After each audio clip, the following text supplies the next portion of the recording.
بسم الله الرحمن الرحيم إذا زلزلت الأرض زلزالها وأخرجت الأرض أثقالها وقال الإنسان ما لها يومئذ تحدث أخبارها بأن ربك أوحى لها يومئذ يصدر الناس أشتاتا ليروا أعمالهم فمن يعمل مثقال ذرة خيرا يره ومن يعمل مثقال ذرة شرا يره.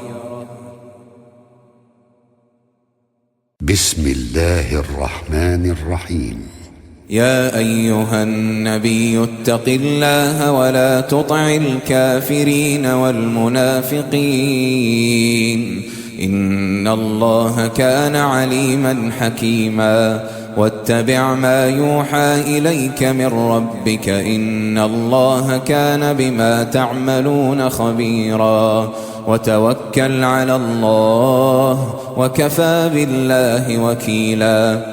ما جعل الله لرجل من قلبين في جوفه وما جعل أزواجكم اللائي تظاهرون منهن أمهاتكم وما جعل أدعياءكم أبناءكم